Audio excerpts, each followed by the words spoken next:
Assalamualaikum warahmatullahi wabarakatuh. Apa kabar sahabat Al-Fatah yang dimuliakan Allah? Semoga kita dalam keadaan sehat, dilimpahkan rezekinya dan diberikan keberkahan dunia dan akhirat. Amin ya robbal alamin.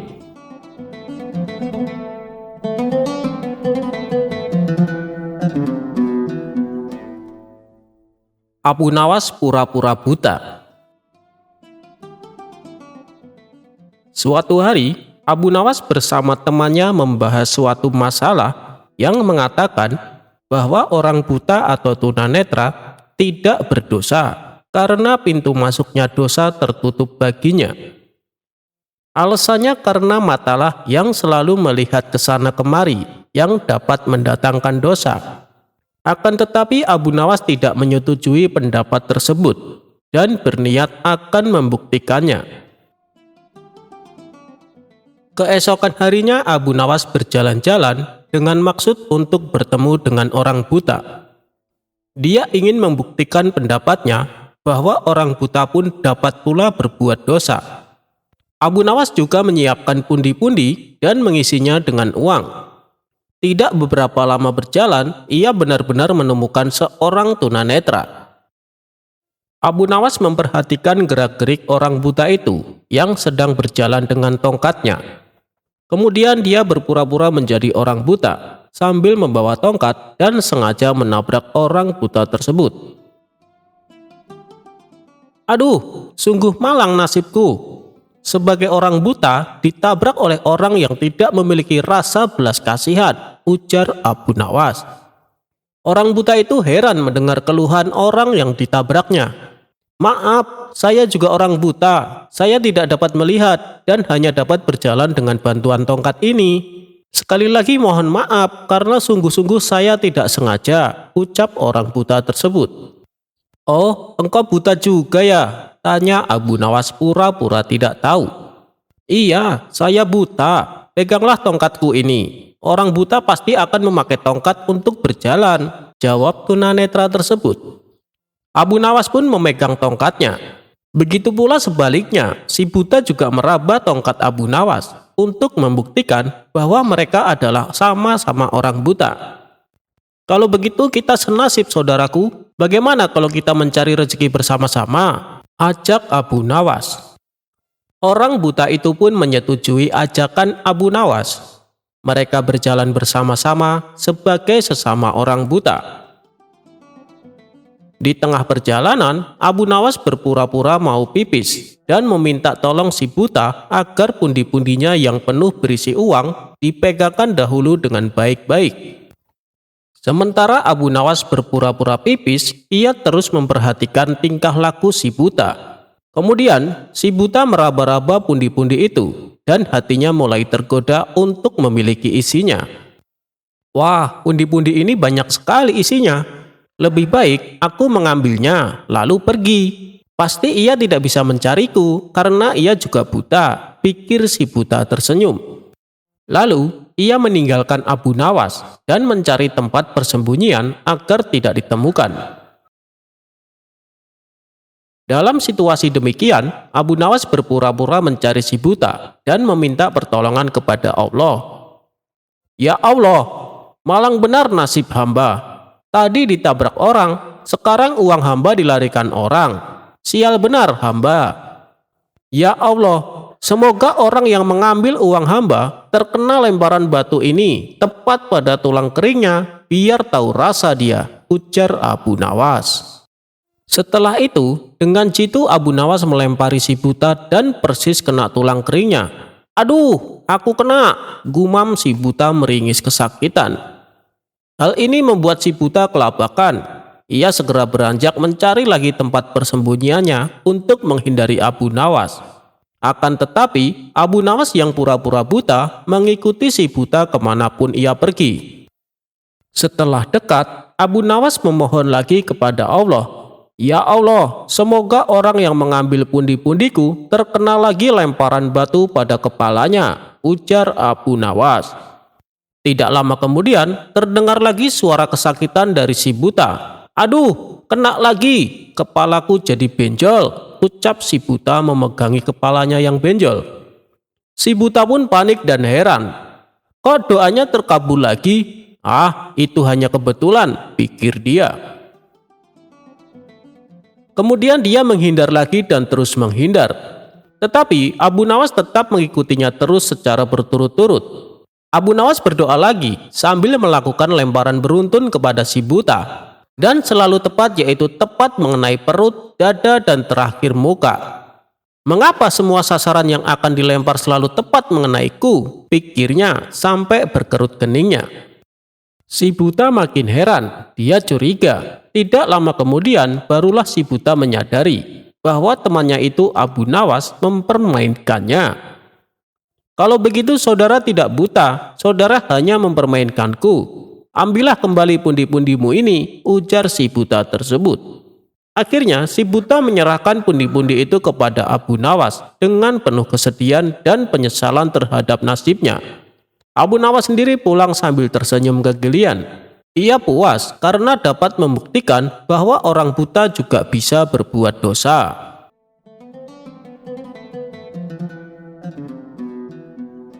Abu Nawas bunuh diri dengan racun, bukannya mati tapi malah kenyang.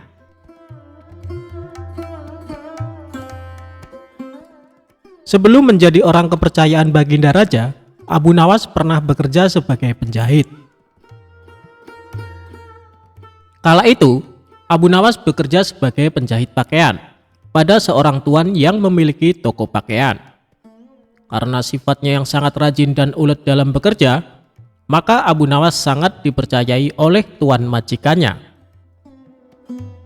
Bahkan di tempat kerjanya, Abu Nawas dicap sebagai salah satu pekerja yang paling teladan. Namun sayangnya tuan majikan Abu Nawas adalah orang yang sangat pelit sekali. Bahkan tuannya tersebut tidak pernah memberikan perhatian khusus apalagi bonus kepada Abu Nawas. Tidak jarang tuannya tersebut sering membawa banyak sekali makanan ke tempat usahanya. Namun tidak ada satupun pekerja yang diberikan atau ditawari makanan tersebut. Sehingga sikap tuannya tersebut lama-kelamaan membuat Abu Nawas merasa jengkel. Karena sudah terlalu jengkel dengan tuannya, pada sebuah kesempatan Abu Nawas akhirnya memutuskan untuk mengerjai tuannya tersebut.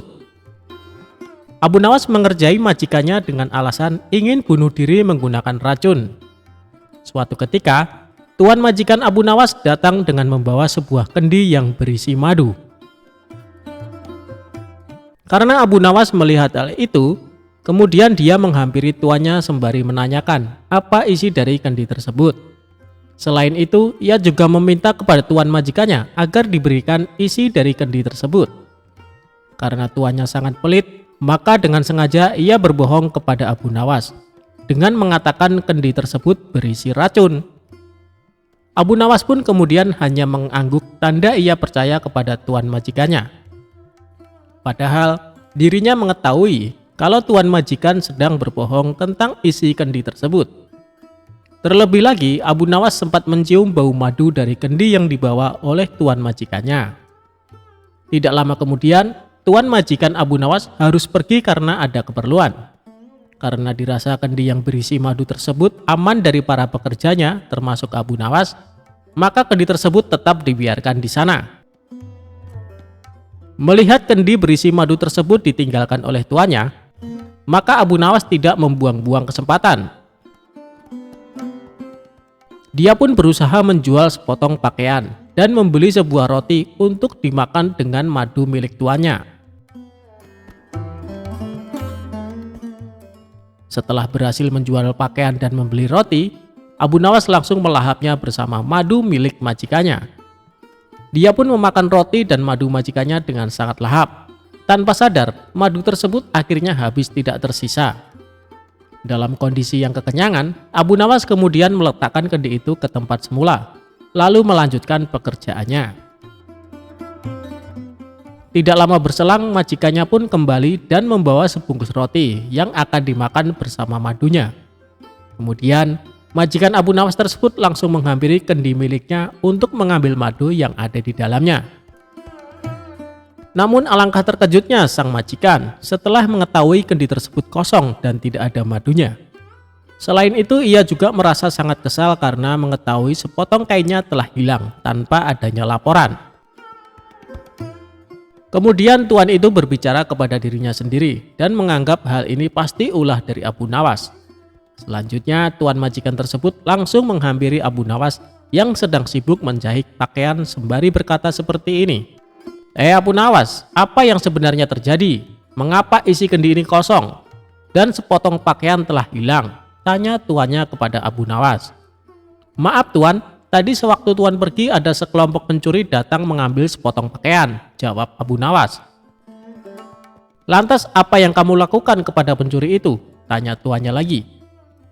Aku ketakutan dan tidak bisa berbuat apa-apa, kata Abu Nawas sambil pura-pura ketakutan. Lalu, mengapa isi kendiku hilang? Apakah diminum juga oleh pencuri itu? Tanya tuan majikan kembali. Abu Nawas pun mengatakan bukan pencuri itu yang meminum isi kendi tuan majikannya, karena yang meminum isi kendi tersebut adalah dirinya, sebab ia berniat bunuh diri dengan racun yang ada di dalam kendi tersebut. Karena takut akan dimarahi oleh tuan, maka aku putuskan untuk memilih bunuh diri saja menggunakan racun yang ada di dalam kendi tersebut. Hamba pikir hamba akan mati, tapi ajal hamba belum sampai tuan, kata Abu Nawas kepada majikannya. Mendengar perkataan jujur dan keahlian akal pikir Abu Nawas, tuannya tersebut tidak jadi marah. Selain itu, majikannya tersebut akhirnya sadar apa yang sudah terjadi karena ulah dirinya yang sangat pelit kepada pekerjanya.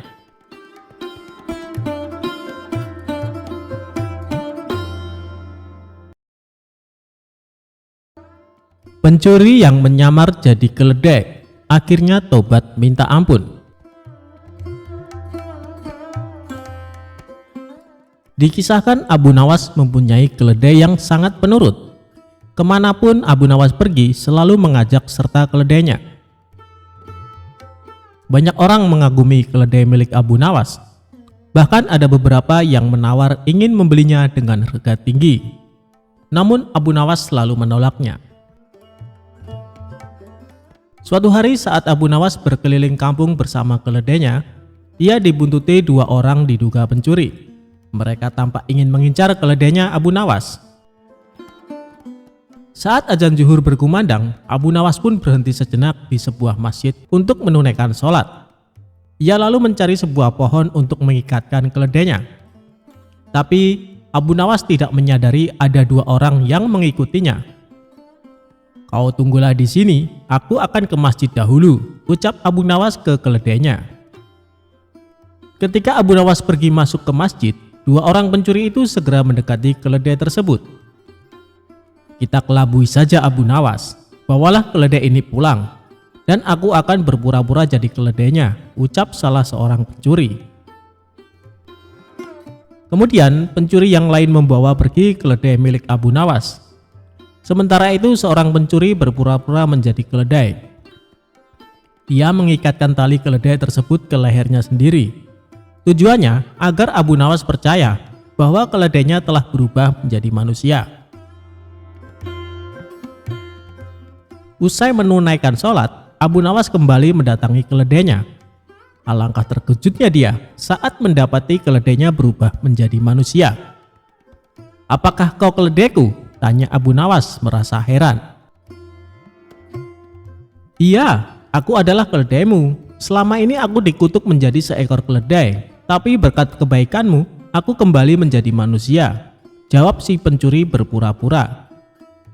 Abu Nawas tidak mau percaya begitu saja, sebab dilihat banyak kejanggalan. Mana mungkin keledai bisa jadi manusia? Dia pasti mau mengelabui aku, pikirnya dalam hati. Tapi Abu Nawas tidak mau kalah. Dia mendapat ide untuk membuat si pencuri kapok. Baiklah, sekarang antarkan aku ke rumah Tuan Hakim. Aku ada janji bertemu dengannya, perintah Abu Nawas. Abu Nawas lalu naik ke atas punggung si pencuri dan menyuruhnya berjalan dengan merangkak seperti keledai. Pencuri itu menyesal kenapa menyamar sebagai keledai. Harusnya tadi kabur saja dengan temannya. Kini dia pun terikat seperti seekor keledai. Bahkan saat Abu Nawas menungganginya, banyak orang bertanya tentangnya. "Abu Nawas, mana keledaimu yang penurut?" tanya orang-orang di setiap jalanan kota. "Dia ini keledaiku, dia telah menjadi manusia karena kebaikan hatiku," jawab Abu Nawas. Betapa malunya si pencuri karena menjadi tontonan warga di jalanan. Sementara untuk sampai ke rumah Tuan Hakim butuh waktu yang cukup lama. Hal itu membuat pencuri yang menyamar sebagai keledai jadi kelelahan. Bahkan kaki dan tangannya memerah seperti melepuh. Akhirnya sampailah Abu Nawas di rumah Tuan Hakim dengan menaiki punggung si pencuri. Melihat hal itu, Tuan Hakim terkejut bukan main, bahkan sampai memarahi Abu Nawas. "Hei Abu Nawas, kau kejam sekali. Kau kesini menunggang manusia," ujar Tuan Hakim. Abu Nawas lalu mendekati Tuan Hakim dan menceritakan semuanya, termasuk tentang keledainya yang berubah jadi manusia. "Tuan Hakim, dia itu seorang pencuri yang coba mengelabui hamba. Makanya hamba ingin memberi dia pelajaran," bisik Abu Nawas kepada Tuan Hakim. "Oh, jadi begitu ceritanya. Sebaiknya kita ke dalam dulu Abu Nawas," ajak Tuan Hakim. Abu Nawas lalu mengikat si pencuri ke salah satu pohon layaknya seekor keledai. Sementara itu, teman si pencuri ternyata mengikuti Abu Nawas. Dia hendak menyelamatkan temannya yang berpura-pura menjadi keledai. Abu Nawas pun masuk ke rumah Tuan Hakim. Mereka berpura-pura diskusi, padahal sedang mengintai si pencuri yang terikat. Benar saja, tiba-tiba muncullah salah satu temannya untuk menolong. Dia berusaha menyelamatkan dengan melepaskan tali yang mengikat pada leher kawannya itu. Namun karena kaki temannya luka parah, dia kesulitan membawa temannya tersebut. Akhirnya Tuan Hakim dan Abu Nawas langsung memergoki mereka. "Siapa sebenarnya kalian?" tanya Tuan Hakim. "Maafkan kami Tuan Hakim, kami adalah pencuri. Niatnya kami ingin mengelabui Abu Nawas, tapi malah kami yang kena batunya," jawab kedua pencuri tersebut. "Kembalikan keledai Abu Nawas atau kalian akan aku masukkan ke penjara," ancam Tuan Hakim. "Baik Tuan Hakim," jawab mereka berdua. Kemudian salah seorang pencuri pulang ke rumah untuk mengambil keledai Abu Nawas dan mengembalikannya. Setelah keledai tersebut dikembalikan kepada Abu Nawas, Tuan Hakim memberi nasihat kepada dua pencuri itu. "Sebenarnya aku hendak menghukum kalian, tapi melihat luka yang dialami temanmu, aku tidak sampai hati. Aku mau mengampuni kesalahan kalian, tapi dengan syarat kalian tidak akan mengulangi perbuatan ini," tutur Tuan Hakim.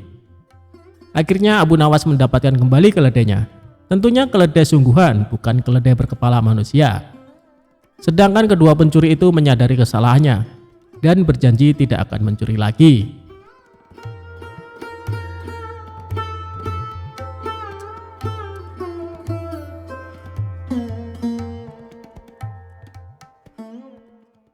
Ketika Baginda Raja diajak mengemis oleh Abu Nawas. Suatu hari saat Abu Nawas di rumah, tiba-tiba datang beberapa prajurit istana menemuinya. "Tuan Abu Nawas, Anda diperintahkan Baginda Raja untuk menghadap," kata salah satu prajurit. "Bukannya kemarin aku baru saja menghadap Baginda Raja? Kenapa disuruh menghadap lagi?" tanya Abu Nawas merasa heran. "Kami tidak tahu, Tuan Abu Nawas. Silahkan nanti Tuan tanyakan sendiri kepada Baginda Raja," jawab prajurit istana. Singkat cerita, datanglah Abu Nawas ke istana menghadap Baginda Raja. "Ampun Paduka yang mulia, ada perlu apa lagi Paduka memanggil hamba?" tanya Abu Nawas.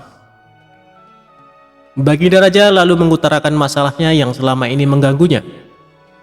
"Begini Abu Nawas, aku punya masalah yang cukup serius dan aku butuh bantuanmu," tutur Baginda Raja.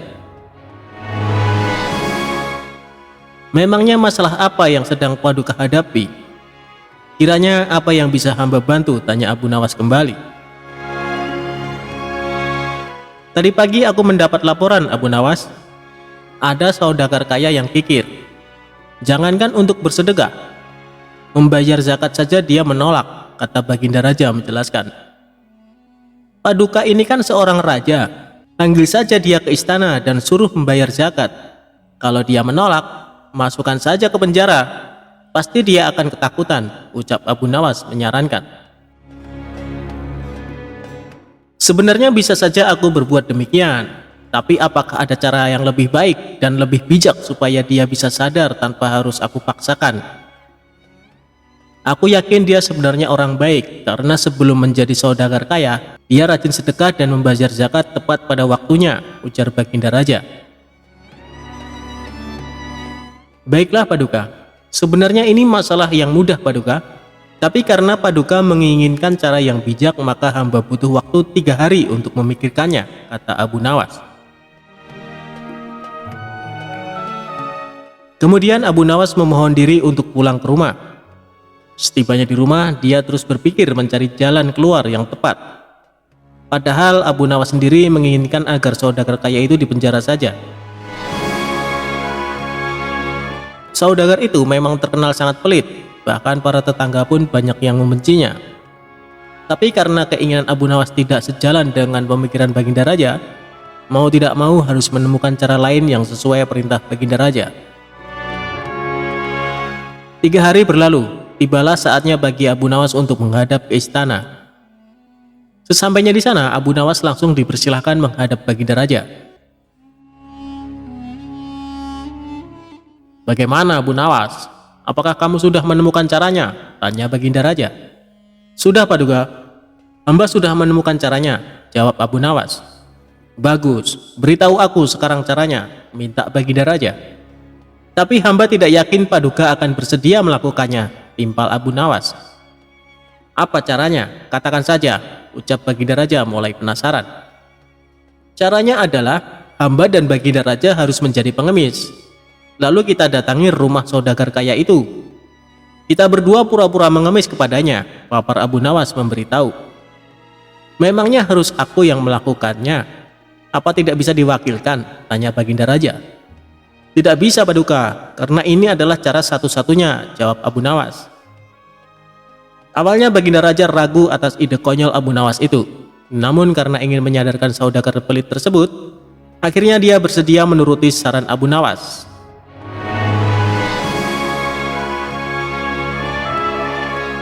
Esok harinya Abu Nawas dan Baginda Raja mendatangi rumah saudagar kaya itu dengan mengenakan baju layaknya pengemis. Setibanya di rumah saudagar kaya, mereka tidak langsung mendatangi rumahnya. Kita awasi dulu Paduka, tunggu saudagar itu keluar. Kalau kita ke sana sekarang, nanti yang akan menemui kita adalah penjaganya. Kita pasti akan diusir. Percuma kita ke sana tapi tidak bisa menjumpai saudagar itu, tutur Abu Nawas. Setelah sekian lama menunggu, akhirnya saudagar kaya tersebut keluar dan duduk di teras. Tanpa menyia-nyiakan waktu, Abu Nawas segera mengajak Baginda Raja menghampiri saudagar kaya tersebut. Tuan, berilah kami sedekah, pinta Abu Nawas. Tidak ada, aku tidak punya uang receh, balas saudagar kaya itu dengan nada ketus. Apakah Tuan punya makanan? Kami lapar sekali Tuan, tanya Abu Nawas. Tidak ada, sana pergi kalian, jawab saudagar tersebut mulai emosi. Baiklah kalau begitu kami minta air putih saja Tuan, balas Abu Nawas. Kalian ini tuli atau gimana sih? Sudah aku bilang tidak punya apa-apa, sana pergi kalian, jangan ganggu aku, bentak saudagar kaya. Di saat itulah Abu Nawas mulai akal cerdiknya. Kasihan sekali kalau Tuan tidak punya apa-apa.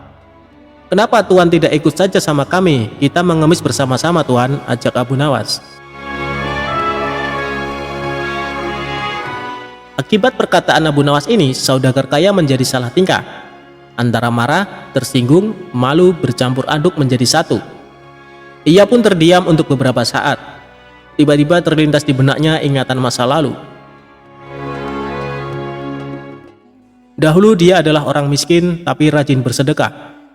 Namun sekarang setelah kaya raya justru menjadi orang kikir. Wajahnya yang tadinya terlihat galak kini malah tertunduk lesu. Bagaimana? Apakah Tuan memilih jadi orang miskin atau orang kaya? Kalau masih ingin jadi orang kaya jangan lupa bersedekah dan bayar zakat. Kalau tidak mau sedekah mengemis sajalah seperti kami, tutur Abu Nawas.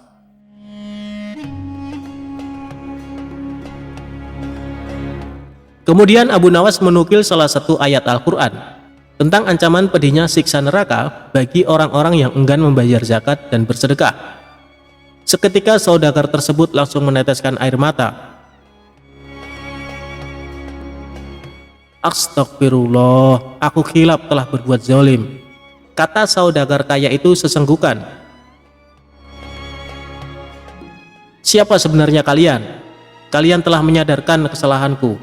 Mari masuk ke dalam, aku akan memberikan kalian makanan, ajak saudagar kaya tersebut. Tidak perlu, kami datang ke sini bukan untuk mengemis, tapi untuk menyadarkanmu, sahut Abu Nawas. Kemudian Abu Nawas dan Baginda Raja menunjukkan jati diri yang sebenarnya. Betapa kagetnya saudagar kaya itu karena ternyata orang yang ada di hadapannya adalah rajanya sendiri. Saudagar kaya itu pun langsung duduk bersimpuh memohon maaf kepada Baginda Raja.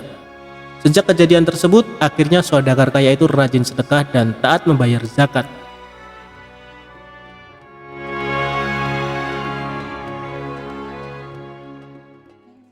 Abu Nawas memantati raja.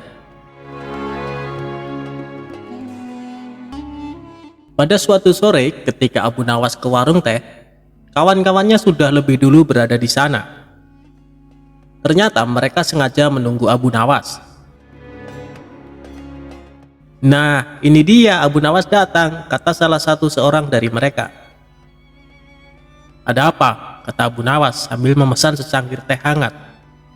Kami tahu engkau selalu bisa melepaskan diri dari perangkap-perangkap raja. Tetapi kami yakin kali ini engkau pasti dihukum Baginda Raja bila engkau melakukannya. Kawan-kawan Abu Nawas membuka percakapan. Apa yang harus kutakutkan? Tidak ada sesuatu apapun yang perlu ditakuti kecuali Allah, kata Abu Nawas menantang.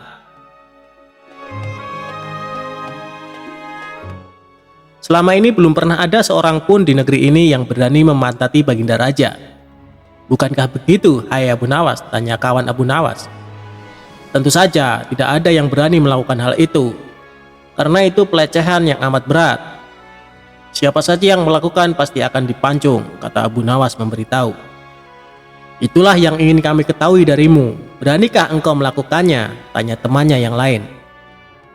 Sudah kukatakan bahwa aku hanya takut kepada Allah saja. Sekarang apa taruhannya bila aku bersedia melakukannya? Abu Nawas balik bertanya. 100 keping uang emas. Selain itu, Baginda harus tertawa pada saat engkau pantati, tantang mereka. Bukan Abu Nawas namanya jika tidak bisa menyelesaikan suatu masalah. Ia menyanggupi tawaran yang amat berbahaya itu dan kembali pulang ke rumahnya. Kawan-kawan Abu Nawas merasa tidak yakin Abu Nawas sanggup untuk memantati Baginda Raja dan membuat Baginda Raja tertawa. Karena tantangan ini sangat berat, maka kali ini Abu Nawas pun harus berhadapan dengan Algojo pemenggal kepala.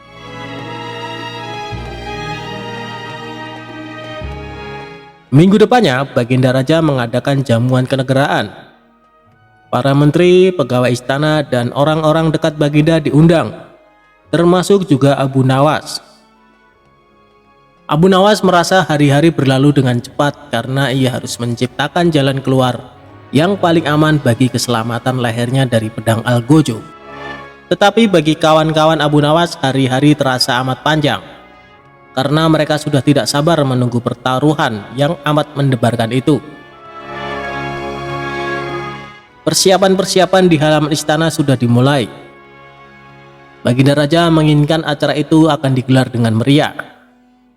Baginda tidak ingin mengecewakan para tamunya, terkhusus untuk raja-raja dari negeri sahabat yang datang.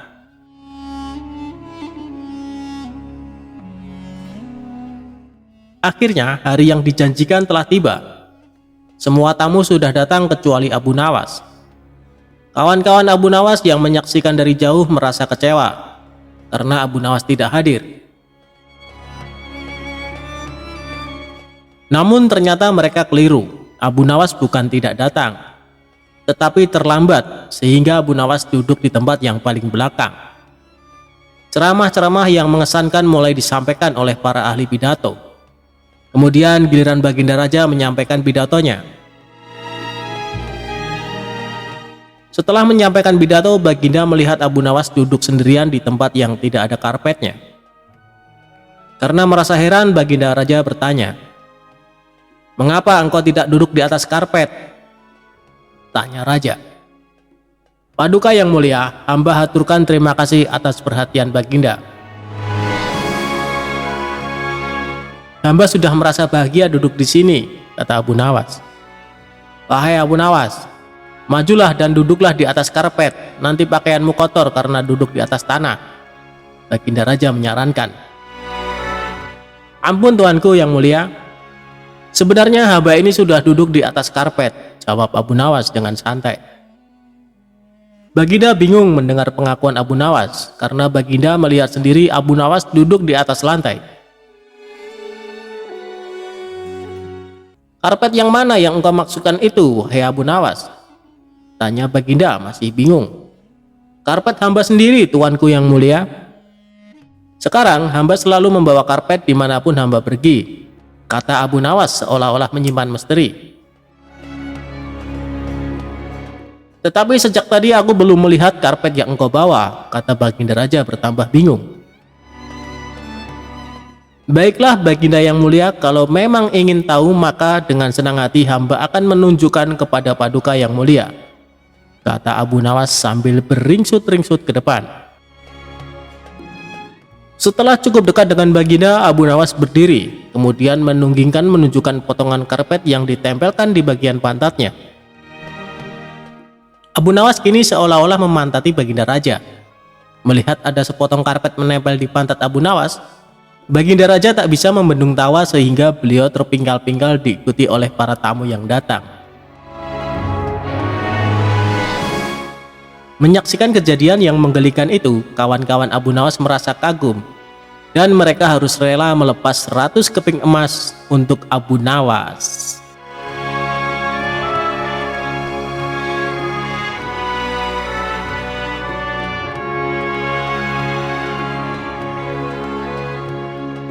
Abu Nawas pergi ke bulan untuk penuhi perintah Baginda Raja.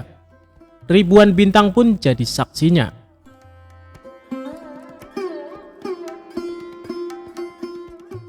Baginda Raja lagi-lagi memberikan misi mustahil kepada Abu Nawas.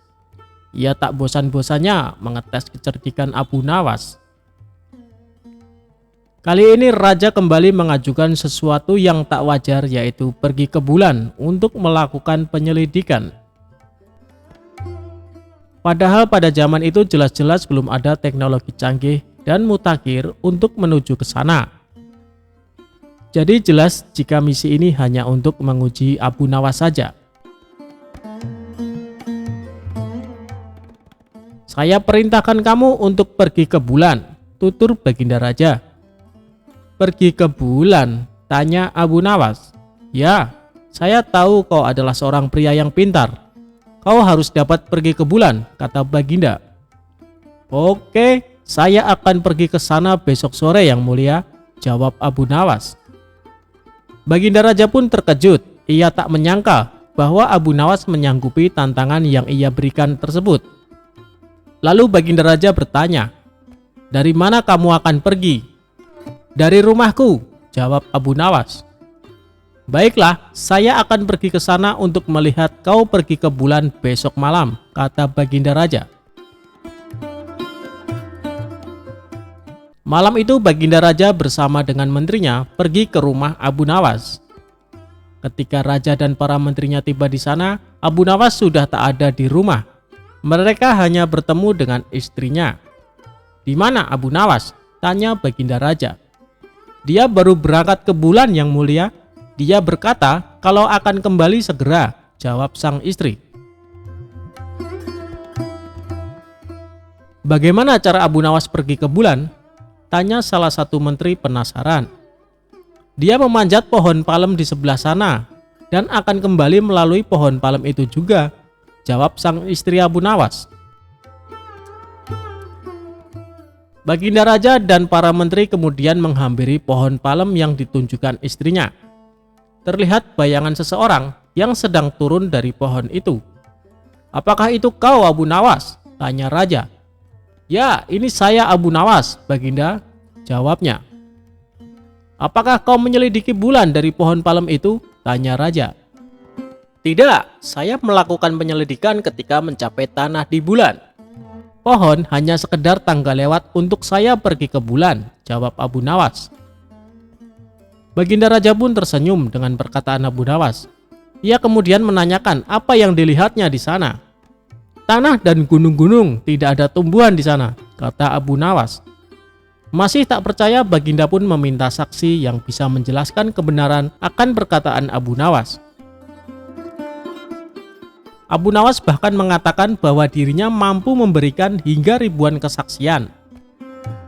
"Siapa mereka yang bersaksi?" tanya baginda raja. Abu Nawas kemudian mengarahkan jarinya ke langit.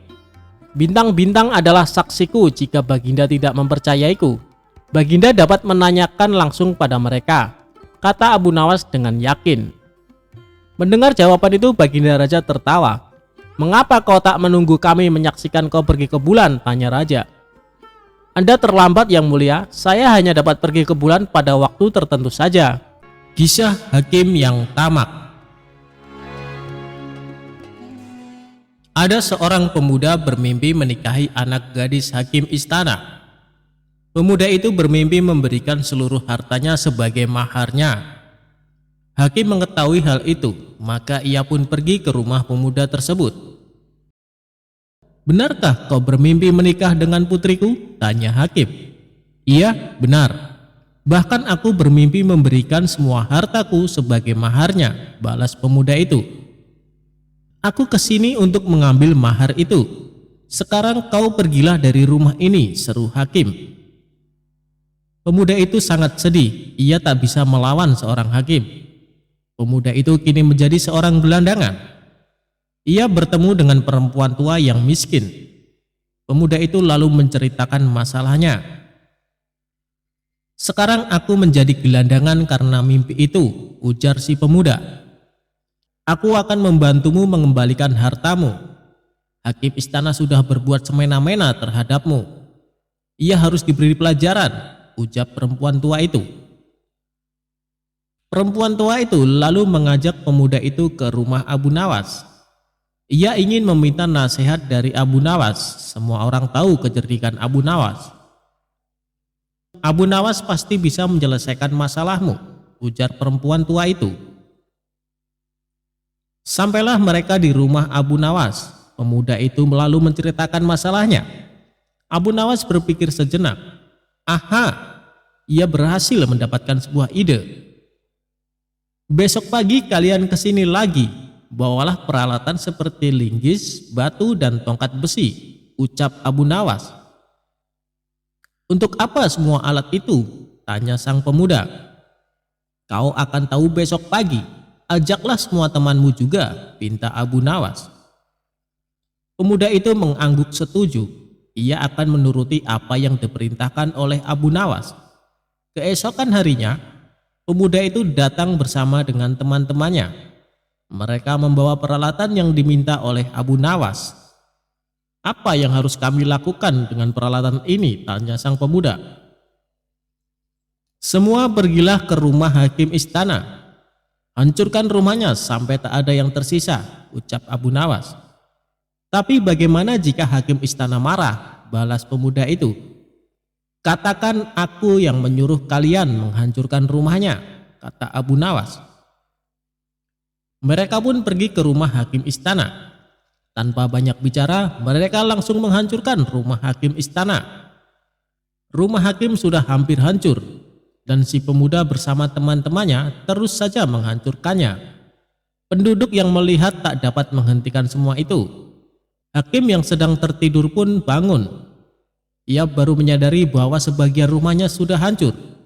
"Hei, apa yang kalian lakukan dengan rumahku?" teriak hakim istana marah-marah. "Kami sedang menghancurkan rumahmu, apa kau tak melihatnya?" balas pemuda itu. "Kalian bisa saya hukum. Siapa yang menyuruh kalian melakukan ini?" tanya hakim istana. Pemuda itu lalu memberitahu si hakim bahwa yang menyuruh mereka adalah Abu Nawas. Tentu saja hakim jadi sangat kesal kepada Abu Nawas. Ia pun langsung ke istana untuk menemui sang raja. Aku akan melaporkannya kepada raja supaya Abu Nawas mendapat hukuman, dengus hakim istana. Sesampainya di istana, si hakim menyampaikan apa yang terjadi dengannya kepada baginda raja. Cepat, panggil Abu Nawas ke sini, perintah raja. Beberapa prajurit pergi ke rumah Abu Nawas. Mereka menangkap Abu Nawas dan membawanya ke istana. Abu Nawas sudah tahu bahwa hal itu pasti akan terjadi. Hei Abu Nawas, apa benar kau menyuruh para pemuda itu untuk merusak rumah hakim istana? Tanya raja penasaran. Benar raja, semalam aku bermimpi bahwa hakim istana memintaku untuk menghancurkan rumahnya. Ia berkata hendak membangun rumah baru yang lebih megah, jawab Abu Nawas. Raja heran mendengar jawaban Abu Nawas. Mimpi adalah bunga tidur, tapi kenapa dia melaksanakannya dalam kehidupan nyata? Kamu sungguh salah besar Abu Nawas, ujar raja. Bukankah hakim istana yang membuat peraturan seperti itu, ucap Abu Nawas. Ia lalu menyampaikan apa yang telah dilakukan hakim istana kepada si pemuda. Hakim istana telah merampas semua harta si pemuda karena pemuda itu bermimpi memberikan mahar untuk menikah dengan anak hakim istana. Raja lalu memanggil pemuda itu dan menanyakan kebenarannya. Semua yang dikatakan Abu Nawas benar raja, aku kehilangan semua hartaku karena itu. Kini aku menjadi seorang gelandangan, ucap si pemuda. Hakim istana terlihat pucat, ia ketakutan dan kemudian mengakui perbuatannya. Raja pun memecat hakim istana. Selama ini ia telah salah memilih seorang hakim. Harta pemuda itu akhirnya dikembalikan. Abu Nawas sangat senang karena bisa menolong orang yang kesulitan.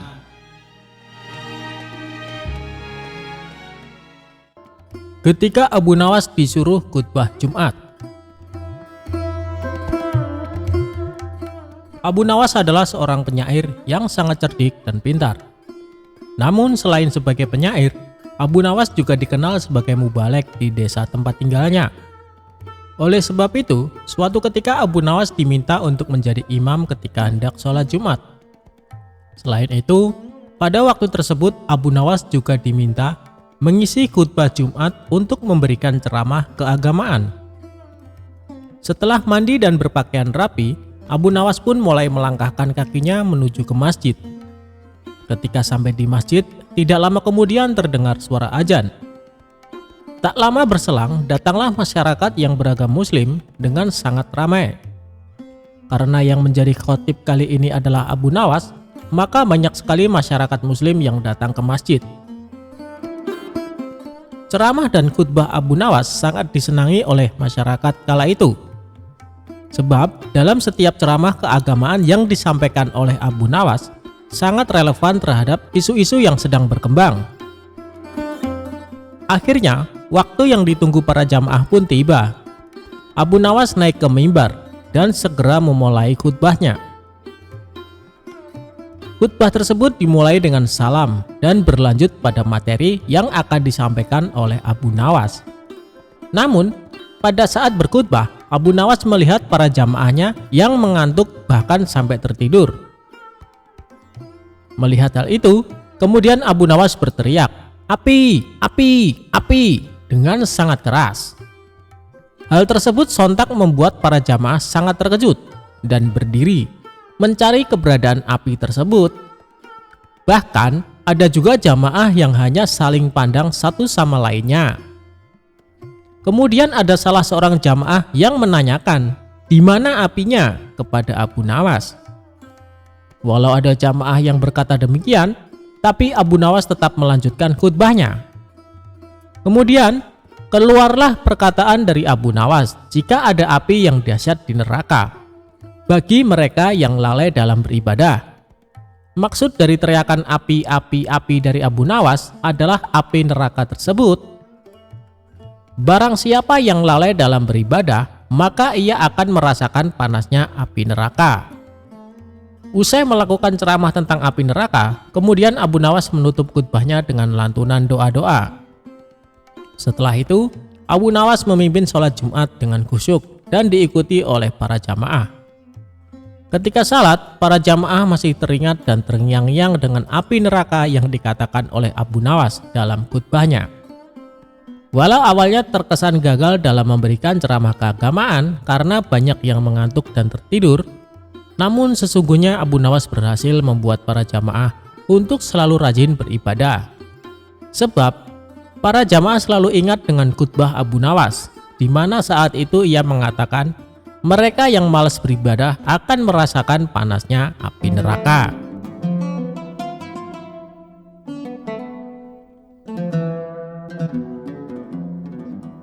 Jangan pernah menitipkan uang dengan Abu Nawas jika tidak mau rugi.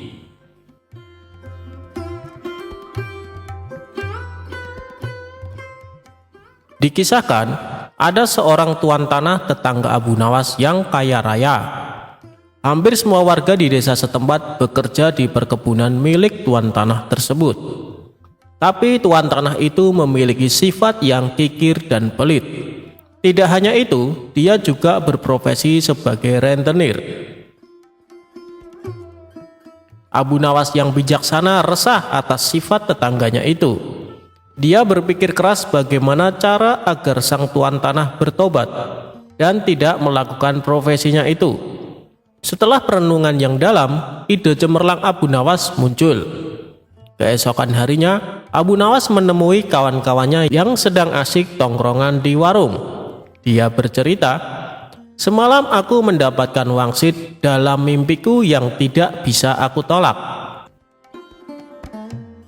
"Apa isi wangsit itu, wahai Abu Nawas?" timpal salah satu kawan Abu Nawas.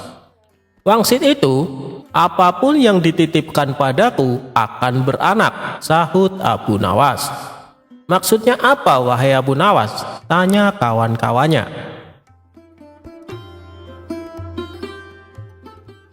"Ketika kalian menitipkan benda seperti ayam kepadaku, maka dalam beberapa hari akan beranak dan bertambah. Begitupun ketika kalian menitipkan uang atau aku meminjam uang kepada kalian. Beberapa hari kemudian uang itu akan beranak dan bertambah," kata Abu Nawas. Sebagian kawan percaya, sebagian kawan lainnya tidak percaya. Mereka berpikir ini akal bulus Abu Nawas agar bisa meminjam uang. "Aku akan menitipkan 1 ekor kambing padamu nanti sore," kata salah satu kawan. "Aku akan menitipkan 2 dinar uang kepadamu," timpal kawan yang lainnya. Ternyata setelah 5 hari berlalu, kambing dan uang yang dititipkan kepada Abu Nawas benar-benar beranak.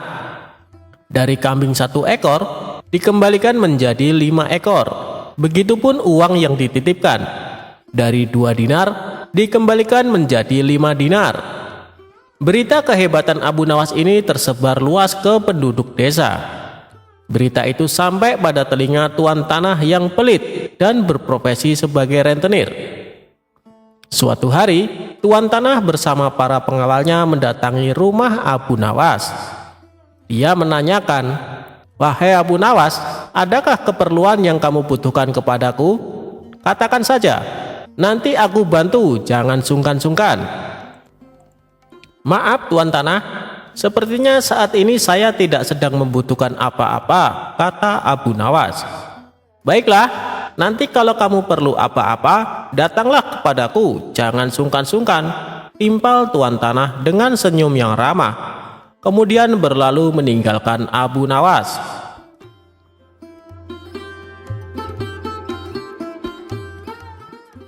Suatu sore, Abu Nawas merasa lapar. Dia sudah tidak mempunyai apapun di dalam rumah untuk dimakan. Kemudian dia teringat tuan tanah dan rencananya dulu. Abu Nawas langsung mendatangi rumah tuan tanah. Dia meminjam 3 butir telur untuk dimakan. 5 hari kemudian, Abu Nawas mengembalikan telur tersebut. Tuan tanah kaget ketika membuka bingkisan dari Abu Nawas. "Kenapa jadi 5 butir, wahai Abu Nawas?" tanya tuan tanah pura-pura tidak tahu seraya tersenyum. "Apakah tuan tidak tahu? Apapun yang dititipkan atau dipinjamkan kepadaku akan beranak dan bertambah banyak," kata Abu Nawas. Tuan tanah tersenyum, kemudian menawarkan pinjaman kepada Abu Nawas. Tapi Abu Nawas menolak dengan dalih sedang tidak butuh.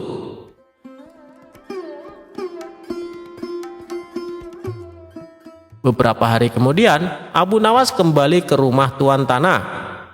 Abu Nawas hendak meminjam uang 1000 dinar. Jumlah itu terbilang sangat banyak. Dengan uang itu, tuan tanah bisa menggaji semua karyawan-karyawannya. Tuan tanah langsung membuka berangkas uangnya, lalu menyerahkan sejumlah uang yang dibutuhkan Abu Nawas. "Ini uangnya, wahai saudaraku," kata tuan tanah. Abu Nawas langsung pulang ke rumah. Pada sisi lain, tuan tanah sedang berkhayal uangnya akan kembali berlipat-lipat di kemudian hari. Hari berganti hari. Tuan tanah tidak sabar menunggu Abu Nawas mengembalikan uangnya dengan jumlah yang berlipat ganda. Tidak terasa, 5 hari berlalu. Abu Nawas tidak kunjung datang. 1 bulan kemudian, Abu Nawas juga tidak mengembalikan uang milik tuan tanah. "Wahai Abu Nawas, sudah 1 bulan saya menantimu, tapi kamu tidak datang juga ke rumahku," kata tuan tanah. "Oh iya tuan, sebenarnya saya akan ke rumah tuan, namun saya sangat sibuk. Berhubung tuan sudah ada di rumah saya, sekalian ada yang ingin saya bicarakan," kata Abu Nawas beralasan. "Tidak apa-apa saudaraku, silakan, apa yang ingin kau bicarakan?" timpal tuan tanah. "Sebenarnya uang yang tuan pinjamkan kepadaku boro-boro beranak. 3 hari kemudian malah mati tidak tersisa," terang Abu Nawas. "Apa maksudmu Abu Nawas?" tanya tuan tanah sambil emosi. "Kamu mau mempermainkanku ya?" sambung tuan tanah. "Tidak tuan, tapi itulah kenyataannya," kata Abu Nawas. Tidak terima dengan itu, tuan tanah melaporkan Abu Nawas kepada pengadilan. Ia menuntut Abu Nawas agar dihukum karena telah menghilangkan uang dengan jumlah yang sangat besar. Saat keduanya dihadapkan pada hakim, tuan tanah berkata, "Wahai hakim yang mulia, Abu Nawas telah menipuku. Katanya uang yang dipinjamkan kepadanya akan beranak. Tapi kenyataannya dia tidak sepeser pun mengembalikan kepadaku. Saya minta Abu Nawas dihukum," katanya. Hakim kemudian bertanya kepada Abu Nawas, "Apakah benar seperti itu, wahai Abu Nawas?" tanya hakim. "Wahai hakim yang mulia, saya tidak menipu dia sama sekali," kata Abu Nawas. "Lalu kenapa kamu tidak mengembalikan uangnya?" tanya hakim. "Dari awal sudah aku katakan kepadanya, wahai hakim, apapun yang dititipkan kepadaku akan beranak. Dan kebetulan uang yang ia titipkan kepadaku bukannya beranak tapi malah mati. Aku tidak mungkin mengembalikannya karena telah mati. Bukankah sesuatu yang beranak pasti bisa mati?" kata Abu Nawas menjelaskan. Sang hakim manggut-manggut dan membenarkan perkataan Abu Nawas. "Memang segala sesuatu yang beranak cepat atau lambat akan mati," kata hakim. Dengan ini, Abu Nawas dibebaskan dari segala tuntutan dan tidak berkewajiban mengembalikan uang tanah.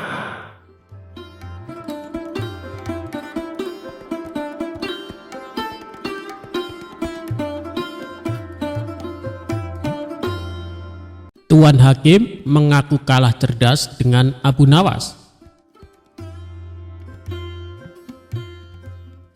Abu Nawas suatu hari sedang melihat-lihat kebunnya yang sudah lama tidak terurus. Ketika asyik di dalam kebun, tiba-tiba ada seseorang yang masuk. "Hei, ngapain kau masuk ke kebunku?" ujar seseorang lelaki yang dijuluki tuan tanah kepada Abu Nawas. Abu Nawas pun kaget dan langsung membantahnya. "Apa? Ini kebun milikku tahu, kau jangan mengaku-ngaku," ucapnya. Tapi si tuan tanah sangat kekeh. Dia mengatakan kebun tersebut miliknya. Begitu juga dengan Abu Nawas. Keributan pun tidak bisa dihindari. Keduanya sama-sama tidak mau mengalah. Dikarenakan pada zaman itu tidak ada yang namanya sertifikat tanah, jadi Abu Nawas tak mempunyai bukti yang kuat atas kepemilikan kebun tersebut.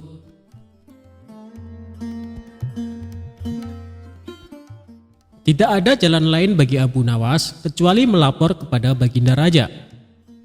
"Ayo kita adukan masalah ini kepada Baginda Raja," ucap Abu Nawas. Tantangan tersebut tidak membuat si Tuan Tanah mundur. Ia tetap meladeni permintaan Abu Nawas. Keduanya pun pergi ke istana untuk menghadap Baginda Raja.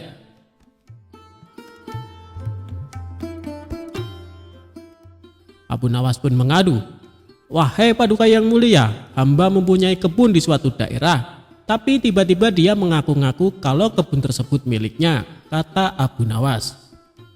"Ini masalah rumit, Abu Nawas. Supaya masalahnya bisa diputus secara adil, maka meski ditangani hakim yang bijaksana," ujar Baginda Raja angkat tangan. "Saya setuju Baginda Raja," balas Abu Nawas. Tapi yang menjadi persoalannya adalah siapa yang bisa menjadi hakimnya, sebab ini bukan perkara mudah. Biasanya kalau ada urusan ruwet seperti ini, Abu Nawaslah solusinya. Tapi kini justru dia sendiri yang mempunyai perkara.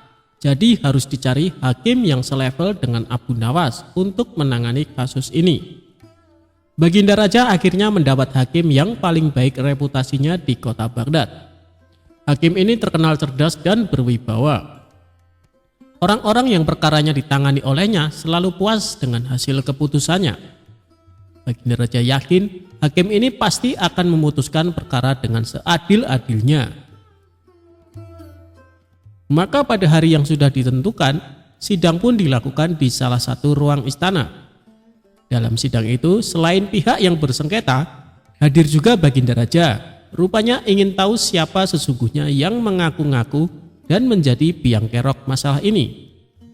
Baginda Raja yakin kalau klaim Abu Nawas atas kebunnya tidak mengada-ngada.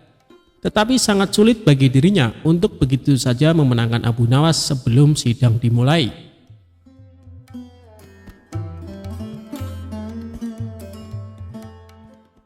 Bila di antara kalian berdua ada yang terbukti bersalah dengan mengaku-ngaku kebun tersebut miliknya, maka hukuman penjara siap menanti, ancam Baginda Raja. Oleh karena itu, sebelum sidang dimulai, aku kasih satu kesempatan lagi. Kalau mau jujur sekarang, aku tidak akan menghukumnya, ucap Baginda Raja mengancam.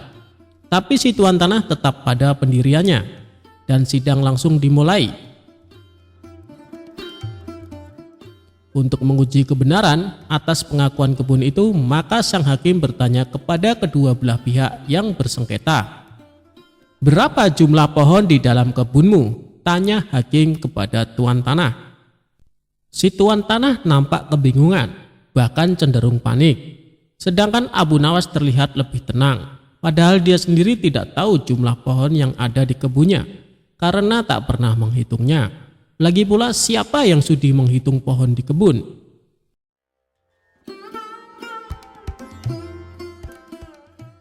Setelah terdiam agak lama, hakim kembali berkata kepada si Tuan Tanah, "Bagaimana mungkin Anda mengaku kebun tersebut milik Anda sementara tidak mengetahui jumlah pohonnya?"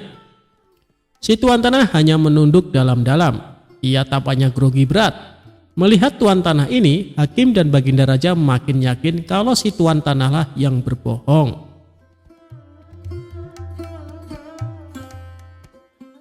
Kemudian pertanyaan tadi juga diajukan oleh hakim kepada Abu Nawas.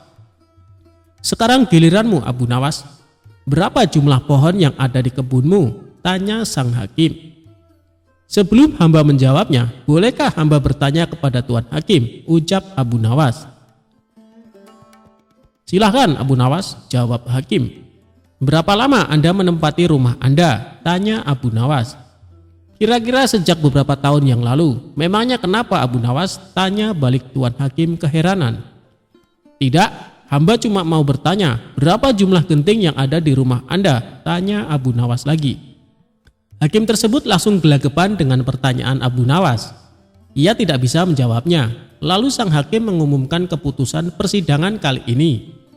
"Kebenaran ada di pihak Abu Nawas, dan kau Tuan Tanah karena telah berbohong maka akan dihukum penjara," ujar sang hakim lalu mengetok palu dan persidangan selesai. Bisa ditebak wajah pucat Tuan Tanah itu saat dirinya diseret ke penjara. Hakim yang terkenal adil dan bijaksana itu mengakui terkadang kecerdasan dan kejeniusan bisa patah oleh argumen. "Saya belum pernah kalah kecuali dengan kau, Abu Nawas," pungkas sang hakim mengakui kehebatan Abu Nawas.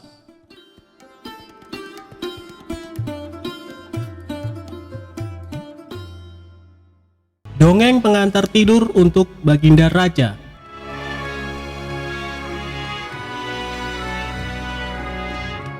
Pada suatu malam, Baginda Raja tidak bisa tidur. Meski sudah mencoba memejamkan mata, namun hasilnya tetap nihil dan ia tidak bisa tidur. Hingga pertengahan malam, akhirnya Baginda Raja memanggil salah seorang pengawal istana. "Umumkan kepada seluruh rakyat kerajaan, barang siapa yang bisa membuat raja tertidur, maka akan diberikan 10 karung koin emas," kata raja. Penjaga istana bergegas memberi isyarat kepada bawahannya agar bergerak cepat. Sehabis sholat isya sampai waktu menunjukkan pada separuh malam, hujan gerimis belum juga berhenti. Tak lama berselang datanglah 2 orang peserta yang kebetulan pada malam itu tidak bisa tidur. Mendengar penjelasan dari pengawal istana, keduanya berminat mengikuti sayembara. Peserta pertama masuk ke dalam bilik kamar pribadi raja, serta menata posisi duduknya. Ia mulai dengan sebuah cerita. Dahulu kala ada pemuda durhaka bernama Sa'labah. Kelakuan kurang ajarnya mengiris hati orang tuanya sampai menjelang wafat ia sakaratul maut. Hingga berbulan-bulan doa Rasulullah pun tidak dikabulkan kecuali setelah dimaafkan dan diridhoi oleh kedua orang tuanya. Sampai cerita habis, Baginda Raja malah semakin sulit menguap lantaran menyimak alur cerita yang menyayat hati tersebut. Karena dianggap gagal, peserta pertama dipersilahkan pulang ke rumah. Saat bersamaan, peserta kedua memasuki ruangan. Peserta kedua lalu duduk bersila di kursi yang sudah disediakan pengawal istana. Dengan percaya diri ia mulai mendongeng. Begitu cantik jelitanya Ratu Balqis membuat siapapun kepincut termasuk para jin. Namun sayang di balik kesempurnaan parasnya, Nabi Sulaiman alaihissalam mendengar tuduh bahwa terdapat kutil kecil di betis sebelah kirinya. Penasaran dengan betis mulus Ratu Balqis yang digosipkan ada kutilnya, Raja Harun al-Rasyid semakin sulit tidur. Dan untuk yang kedua kalinya peserta dipersilahkan kembali ke rumah. Pusing 7 keliling yang dialami para pengawal istana karena raja mereka tak kunjung bisa tidur. Di puncak kekesalan raja itulah Abu Nawas datang. Ia memberi hormat sambil menata posisi tempat duduknya. Setelah dipersilahkan, Abu Nawas mulai berkisah. "Baginda, dulu ada seekor raja semut yang kurang kerjaan. Masuk ke kuping sebelah kanan seorang yang sedang tidur. Lalu keluar lagi, masuk lagi. Keluar lagi, kemudian masuk ke kuping kiri. Keluar lagi, masuk lagi, keluar lagi." Abu Nawas mengulang cerita tersebut sampai beberapa menit kemudian. Agak kesal mendengar kisah yang dituturkan oleh Abu Nawas monoton dan tidak menarik, justru membuat raja menguap 2 kali. Kemudian raja memiringkan tubuhnya membelakangi Abu Nawas. Perlahan raja pun mulai mengatupkan kedua matanya dan tertidur. Keesokan harinya Abu Nawas masuk lagi ke istana dengan mengendarai kereta bendi. 10 karung diangkat ke dalam bendi satu persatu. Penjaga pintu istana geleng-geleng kepala ketika bendi keluar pintu gerbang. Terlihat Abu Nawas tidur pulas di atas tumpukan karung emas dengan suara mendengkur. Itulah kisah tentang Abu Nawas. Dari cerita ini kita bisa tahu bahwa Abu Nawas memang orang yang sangat luar biasa akalnya.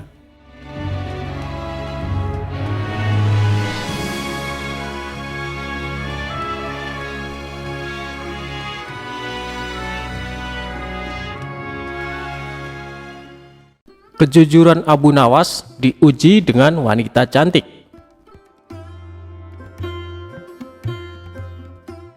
Suatu hari, Abu Nawas pergi ke hutan untuk mencari kayu. Ia membawa kapak yang sangat usang sebagai alat mempermudah pekerjaannya. Namun sayangnya kapak miliknya itu malah jatuh ke jurang. Melihat Abu Nawas yang sedang panik dan bingung karena kapak satu-satunya jatuh ke jurang, jin itu langsung berubah jadi seorang kakek-kakek. Jin yang menjelma jadi kakek-kakek itu langsung menanyakan apa yang sedang terjadi. Lalu Abu Nawas mengatakan kalau kapak miliknya jatuh ke jurang dan kesulitan mengambilnya. Kemudian kakek itu menawarkan diri membantu mengambil kapak milik Abu Nawas. Namun kapak yang diambil sang kakek dari dalam jurang terlihat berbeda, berlapis emas dan sangat mewah. "Apakah ini milikmu, nak?" tanya kakek itu. "Bukan, kek," ujar Abu Nawas. Lalu kakek itu langsung menggantinya lagi. Kali ini kapak yang tidak kalah mewah, yaitu dilapisi intan permata sehingga terkesan mewah sekali. "Apakah itu kapakmu, anak muda?" kata kakek itu. "Bukan, kek, kapak saya jelek dan berkarat," terang Abu Nawas. Kakek itu pun berkata dalam dirinya bahwa Abu Nawas ini memang benar-benar jujur. Sebelum memberikan 2 kapak mahal tadi, kakek itu bertanya kepada Abu Nawas, "Mengapa tetap ingin kapaknya yang sudah usang itu? Aku tidak mau mengambil yang bukan hak saya, kek. Aku adalah orang yang selalu bersyukur dengan apa yang saya miliki.